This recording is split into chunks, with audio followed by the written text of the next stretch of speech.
Le PDG se déguise dans l'un de ses 8 garages et voit une mécanicienne noire travailler avec des outils dangereux. Le bruit du métal contre le béton a résonné dans l'atelier lorsque le tournevis à pointe cassée a glissé de la main ensanglantée d'Esha. Le sang coulait d'une profonde entaille entre ses doigts, tachant le sol déjà sale d'huile et de graisse. Elle a ravalé son cri de douleur, jetant un regard nerveux vers le bureau du directeur. « Tout va bien, jeune fille ?» demanda un homme mal rasé, coiffé d'une casquette usée. C'était le nouvel assistant qui avait commencé le matin même, présenté par le directeur comme John.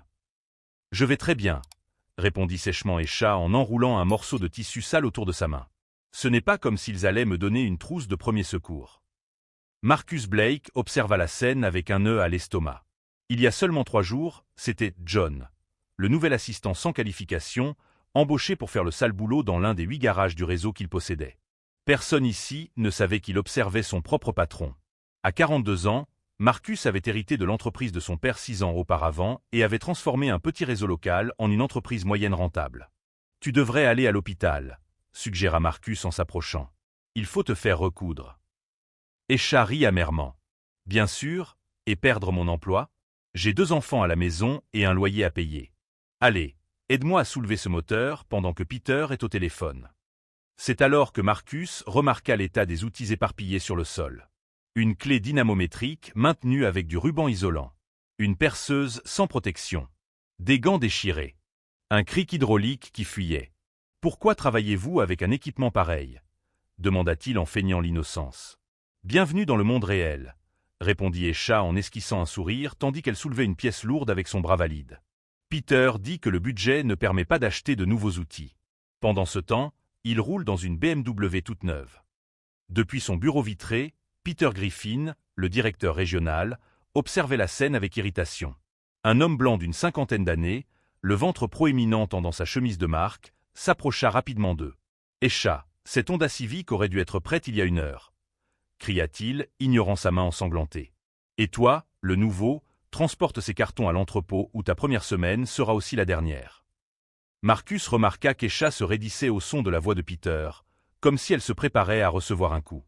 Il remarqua également que le directeur s'adressait directement aux autres mécaniciens, tous des hommes blancs, mais qu'il ne criait que sur Esha. Alors qu'il empilait des cartons dans l'entrepôt mal éclairé, Marcus trouva un dossier usé sur une étagère métallique rouillée. Des rapports d'accident. Des dizaines. Le nom d'Esha apparaissait à plusieurs reprises, ainsi que celui d'autres employés qu'il n'avait jamais rencontrés. Des coupures profondes. Des contusions. Un doigt écrasé. Des brûlures chimiques. Tous attribués à une erreur humaine ou à la négligence de l'employé. Mais ce qui a vraiment attiré son attention, c'était un document différent. Une note interne de Peter à l'intention du siège social, expliquant comment il optimisait les coûts en reportant l'entretien et le remplacement des équipements. À la fin du document, une signature numérique, approuvée, service financier, siège social. Marcus sentit son sang se glacer. Son propre service financier avait approuvé cela. Les économies tant vantées par son équipe de direction étaient littéralement tachées du sang de ses employés. De retour à l'atelier, il vit Esha qui luttait pour démonter un frein avec une clé de la mauvaise taille. Ses mains tremblaient légèrement, soit de fatigue, soit de douleur. « Vous allez rester là à regarder ?» demanda-t-elle sans lever les yeux. « Pourquoi restes-tu ici ?» demanda Marcus doucement. « Dans cet endroit, dans ces conditions. » Le regard qu'Esha lui lança aurait pu couper de l'acier. Parce que 6 autres endroits m'ont dit qu'il n'avait pas de place pour quelqu'un comme moi. Parce que 3 m'ont demandé si je m'y connaissais vraiment en voiture ou si je ne faisais que nettoyer le bureau. Parce qu'ici, aussi mauvais que ce soit, au moins on reconnaît que je sais faire mon travail. Ce soir-là, après le départ de tout le monde, Marcus resta assis dans sa voiture sur le parking vide, observant le garage avec un regard neuf. Une plaque défraîchie portant le logo de Blake Tech Automotive pendait de travers au-dessus de l'entrée. L'entreprise que son père avait fondée sur des principes d'intégrité et d'excellence était désormais un endroit dangereux où des personnes comme Esha risquaient leur vie chaque jour. Ce que personne dans ce garage ne pouvait imaginer, c'est que Marcus Blake n'était pas seulement un PDG soucieux de profit. Son père avait été un mécanicien immigrant qui avait été victime d'une discrimination similaire avant de bâtir son empire. Et tandis qu'il regardait les lumières de l'atelier s'éteindre, un plan commençait à se former dans son esprit, un plan qui non seulement changerait les conditions de travail dans cet endroit, mais exposerait une culture de négligence et de préjugés qu'il avait, dans son éloignement exécutif, laissé s'épanouir sous son nom. Si cette histoire de découverte choquante et de transformation vous a touché, N'hésitez pas à vous inscrire pour découvrir comment un simple déguisement révélera des vérités qui changeront à jamais le destin d'une entreprise entière et la vie d'une mécanicienne qui, malgré tous les outils cassés, n'a jamais laissé son esprit se briser. Le lendemain matin, Marcus arriva au garage avant même le lever du soleil. Il ne portait plus son déguisement complet, ne gardant que sa casquette usée pour éviter d'être immédiatement reconnu. Depuis le parking, il observa Escha boiter vers l'entrée, la main toujours bandée avec le même chiffon sale. « Cette femme saigne littéralement pour une entreprise qui ne sait même pas qui elle est », murmura-t-il en serrant le volant avec force. Son téléphone vibra, un message de Vanessa Chen, directrice juridique de Blake Tech. « Les documents sont prêts, comme demandé. Extrêmement confidentiel. Besoin d'autre chose ? Soyez sur place à 14 heures. Amenez l'auditrice financière. Personne d'autre, répondit-il. Vanessa était plus qu'une employée compétente. Elle était la fille d'immigrants que son père avait aidé des décennies auparavant. Sa loyauté allait aux valeurs fondatrices de l'entreprise, pas aux feuilles de calcul. Dans le garage, la journée commença par la réunion de Peter avec son équipe réduite. Marcus se mêla au groupe, sans encore révéler son identité. « Écoutez bien, » aboya Peter. Le siège veut de meilleurs chiffres ce trimestre. Pas d'heures supplémentaires, pas de nouvelles pièces sauf en cas d'absolue nécessité, pas de plainte. Son regard se posa sur Escha. Surtout toi. J'ai perdu trop de temps avec tes demandes. Escha a maintenu son regard fixe. Mes demandes concernent des équipements de base exigés par la loi, a-t-elle répondu calmement. Peter a ri avec dédain. La loi? Tu crois que quelqu'un va se soucier de tes plaintes? Il a hésité, ravalant un mot interdit. Une mécanicienne remplaçable qui se plaint de ses conditions de travail? Je t'en prie. Au cours des heures qui suivirent, Marcus travailla avec Escha, témoin de son extraordinaire habileté. Elle diagnostiquait en quelques secondes des problèmes qui auraient déconcerté des mécaniciens expérimentés. Ses mains, même blessées, bougeaient avec une précision chirurgicale. « Où avez-vous appris cela ?» lui demanda-t-il alors qu'elle résolvait un problème d'injection électronique à l'aide d'un simple fil et d'un multimètre cassé. « Mon père avait un petit garage avant de faire faillite, » expliqua-t-elle sans quitter son travail des yeux. « Depuis que je suis enfant, je dors sous les voitures pour en apprendre chaque pièce. Quand la grande chaîne est arrivée, elle nous a écrasés avec des prix prédateurs. » Quelle chaîne était-ce? Autofix Express. Avant d'être racheté par Blake Tech, répondit-elle amèrement. La boucle de l'injustice est bouclée. Cette révélation frappa Marcus comme un coup de poing. 5 ans plus tôt, sa première décision en tant que PDG avait été d'acquérir Autofix Express. Son équipe financière lui avait assuré qu'il s'agissait d'une opportunité à ne pas manquer, avec des concurrents locaux faibles. Il n'avait jamais pensé que ces concurrents étaient des gens comme la famille Escha. À 14 heures, Marcus vit la berline noire arriver. Vanessa descendit avec Sofia Kaminski, l'auditrice en chef surnommée la détectrice de fraude. Dans le restaurant de l'autre côté de la rue, loin des regards de Peter, ils se réunirent. « Nous avons tout trouvé, » dit Vanessa. Peter n'a pas seulement négligé la sécurité. Il a détourné des fonds destinés à l'équipement. Des signatures numériques ont été falsifiées. Comment cela a-t-il pu passer inaperçu? Les documents ont été manipulés, répondit Sofia. Un audit normal ne l'aurait pas détecté, mais une enquête judiciaire oui. Et ce n'est pas tout. Les rapports d'accident ont été systématiquement modifiés. Le taux réel est 10 fois plus élevé que celui qui a été déclaré. Pendant qu'ils discutaient, Marcus reçut un message anonyme. Une vidéo de Peter disant à un autre directeur « J'ai embauché une noire pour faire taire les RH sur la diversité. Elle sait même réparer les voitures, imagine un peu. Mais à la première plainte concernant la sécurité, elle est virée. Blake ne se montre jamais. On a tout ce qu'il nous faut, demanda Marcus, la voix tremblante de rage contenue. Et plus encore, confirma Vanessa. La question est, que comptez-vous faire? De retour au garage, il trouva le chaos. Une voiture de luxe du maire avait besoin d'une réparation urgente. Peter, soudainement attentionné envers un client important, exigeait la perfection. « Escha, occupez-vous-en personnellement », ordonna-t-il. « Mais pas de bêtises.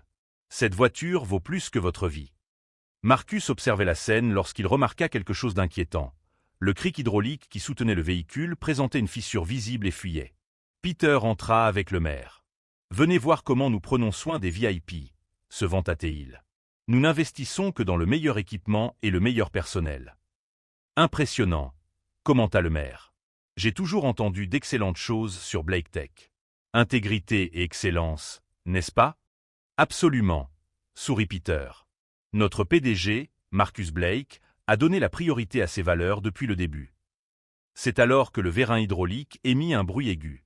Esha se jeta instinctivement en arrière.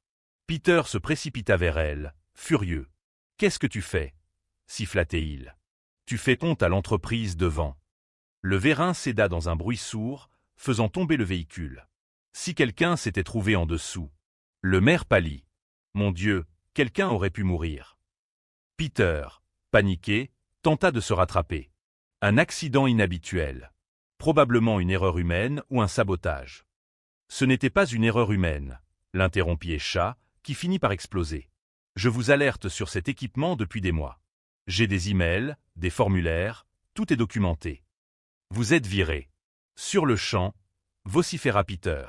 Ce que personne ne remarqua, c'était le sourire presque imperceptible sur les lèvres de Marcus. Après une nuit entière passée à étudier des documents, à passer des coups de fil et à préparer chaque mouvement, son plan arrivait à son point crucial. Les preuves sur les tablettes de Vanessa et Sophia, les enregistrements secrets des 2 derniers jours, la vidéo anonyme reçue, tout composait un tableau parfait. Alors que Peter criait des menaces à Esha, il remarqua à peine que des clients filmaient discrètement la scène. Ce qu'il ne savait pas non plus, c'est que chaque smartphone dans les poches de Marcus, Vanessa et Sophia enregistraient tout. Pour un homme qui avait bâti sa carrière en humiliant des personnes qu'il considérait comme inférieures, Peter était sur le point d'apprendre que certains outils cassés sont plus dangereux qu'ils n'en ont l'air, surtout entre de bonnes mains. Personne ne sera licencié aujourd'hui, dit Marcus en s'avançant d'un pas. Sauf vous, Peter. Le directeur se retourna, perplexe. Qui pensez-vous que... Marcus Blake, répondit calmement l'homme en retirant sa casquette. PDG de Blake Tech Automotive. Un silence de mort s'abattit sur le garage. Peter pâlit, puis rougit, avant de balbutier, c'est une sorte de blague.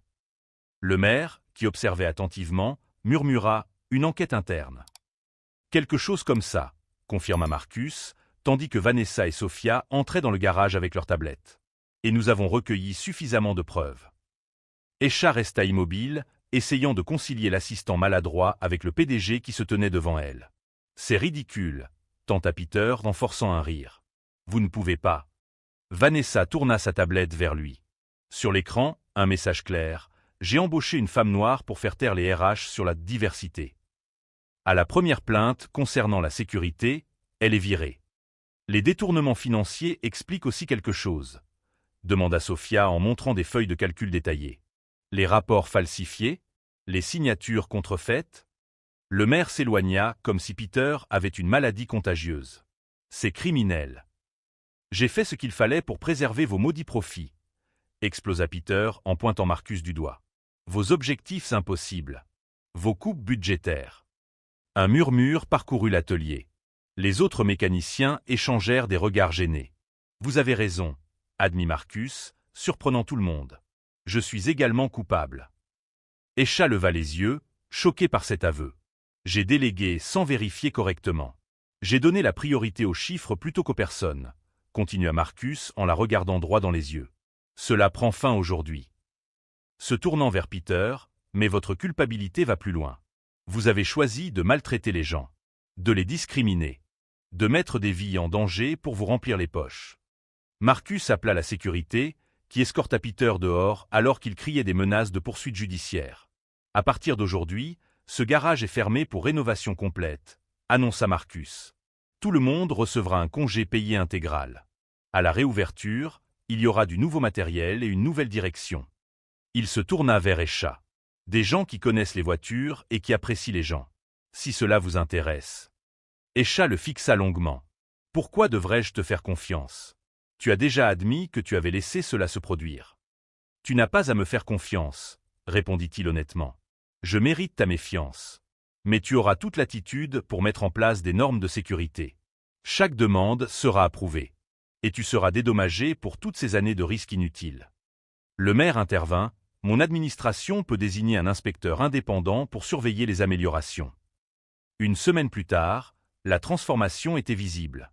Des escaliers entouraient l'extérieur du garage, où de nouveaux panneaux étaient installés. À l'intérieur, des équipes retiraient les anciens équipements, tandis que d'autres déchargeaient des outils modernes. Dans un bureau temporaire, Escha examinait des plans avec Marcus. Ce système d'évacuation est insuffisant, a-t-elle fait remarquer. Nous avons besoin d'une capacité 30% supérieure. Approuvé, a répondu Marcus sans hésiter. Autre chose. Oui. Les autres directeurs régionaux, a déclaré Escha. Si Peter était le problème ici, qui garantit qu'il n'y en a pas d'autre? Marcus a souri. Vous pensez déjà comme une directrice. Je pense comme quelqu'un qui ne veut pas voir d'autres personnes souffrir ce que j'ai souffert, corrigea-t-elle. Marcus fit signe à Vanessa d'entrer avec un dossier. Des audits surprises dans tous les garages. 3 responsables ont déjà été licenciés. Une responsable de la sécurité et de la conformité pour l'ensemble du réseau, proposa-t-elle. Avec le pouvoir de fermer tout garage qui ne respecte pas les normes. À ce moment-là, le téléphone de Marcus sonna. C'était son directeur financier, Frank Matthews. Blake, c'est de la folie. Le coût de ces rénovations va ruiner notre trimestre. Le conseil d'administration est furieux. Frank, l'interrompit Marcus, avez-vous signé les faux documents approuvés par Peter? Silence tendu à l'autre bout du fil. Parce que nous avons la preuve que quelqu'un de votre équipe a approuvé des réductions illégales. Je ne savais pas que cela allait aussi loin. Réunion du conseil d'administration demain. Apportez votre démission ou les noms des personnes impliquées. Ça va remonter jusqu'en haut, alors, commenta Escha après l'appel. Où que ça aille, confirma Marcus. Mon père a bâti cette entreprise pour servir les gens, pas pour les exploiter. Ce que Marcus n'avait pas dit à Escha, alors qu'il discutait de plans de reconstruction, c'était l'email qu'il venait de recevoir des avocats de l'entreprise. Le conseil d'administration, dirigé par l'ambitieux vice-président exécutif Richard Townsend, avait convoqué un vote d'urgence pour le destituer. Les actionnaires majoritaires, inquiets de l'impact financier des réformes, remettaient en question sa compétence. Pour Escha, qui observait les projets de rénovation, tout semblait enfin s'orienter vers la justice. Pour Marcus, une bataille bien plus importante se profilait à l'horizon, une bataille où il devrait choisir entre la vision de son père et l'empire qu'il avait bâti. Et quelque part dans la ville, Peter Griffin souriait au téléphone, échangeant des messages avec Richard Townsend sur la manière de reprendre le contrôle de la situation. Quelle est la valeur de l'intégrité lorsque tout un empire est en jeu? La véritable épreuve de caractère de Marcus Blake ne se jouerait pas dans la rénovation d'un garage, mais dans la salle de réunion où il affronterait ceux qui considéraient les personnes comme des numéros et la sécurité comme un coût inutile. L'auditorium de Blake Tech Automotive était bondé. D'un côté, des actionnaires nerveux et des cadres supérieurs. De l'autre, une rangée d'employés des garages, dont Escha, qui n'avait jamais mis les pieds au siège social auparavant. Marcus Blake se tenait au centre, calme malgré la gravité de la situation. Cette réunion extraordinaire n'a qu'un seul point à l'ordre du jour, annonça Richard Townsend, le vice-président qui menait l'opposition. Voter le maintien ou la destitution de Marcus Blake en tant que PDG, suite à des décisions financièrement irresponsables. Marcus sourit légèrement en observant les visages autour de lui. Avant le vote, j'ai droit à une présentation de 15 minutes conformément à mes droits statutaires. Puis-je? Richard acquiesça à contre-cœur. Marcus fit signe à Vanessa, qui distribua des dossiers scellés à chaque membre du conseil. Ne les ouvrez pas encore, ordonna Marcus en allumant le projecteur. Je voudrais d'abord vous raconter une histoire. Sur l'écran apparut l'image du père de Marcus à côté d'une vieille voiture. Mon père a commencé par réparer des voitures avec des outils empruntés. Il a bâti cet empire sur 2 principes, la sécurité des employés et le respect des clients. L'image passa à des graphiques financiers. Au cours des 5 dernières années, notre marge bénéficiaire a augmenté de 42%. Impressionnant. Mais à quel prix? Clic suivant, photo des outils cassés dans le garage. Le cric hydraulique fissuré. La main ensanglantée d'Escha. Voilà le prix à payer, dit Marcus d'une voix ferme. Des outils dangereux. Des employés en danger. Une discrimination systématique. Un murmure parcourut l'auditorium. Richard tenta d'intervenir. C'est de la manipulation émotionnelle pure et simple. Les chiffres. Les chiffres, Richard. Marcus sourit, un geste calculé. Vous pouvez maintenant ouvrir les dossiers. Le silence qui suivit fut absolu.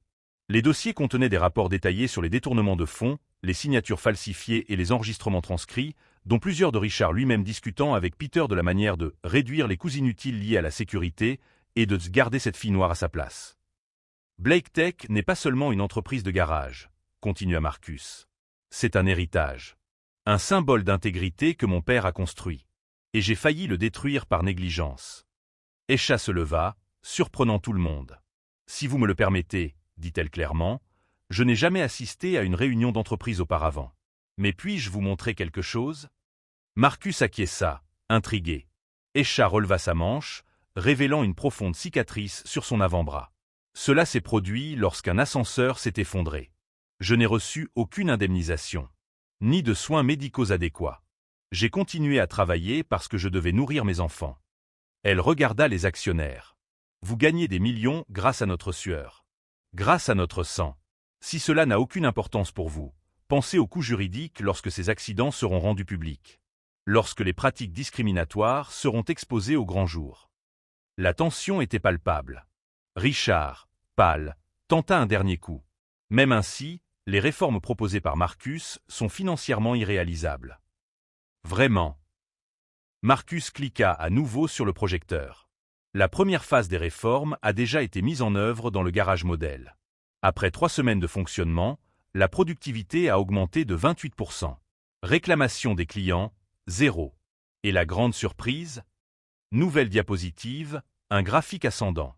Bénéfices d'exploitation en hausse de 15%. La sécurité et la dignité ne coûtent pas d'argent, elles en génèrent. Le vote fut presque unanime.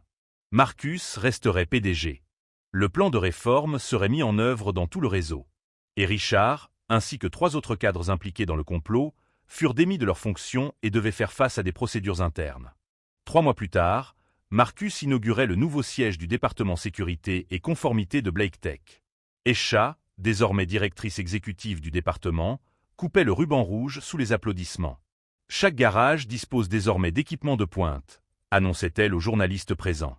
Nous avons mis en place des protocoles stricts, une formation continue et un canal direct pour signaler les abus sans crainte de représailles. Peter Griffin regardait la cérémonie à la télévision dans son petit appartement, le seul qu'il avait réussi à louer après avoir tout perdu. Ses poursuites pour diffamation avaient été rejetées. 3 accusations criminelles pour négligence étaient en cours.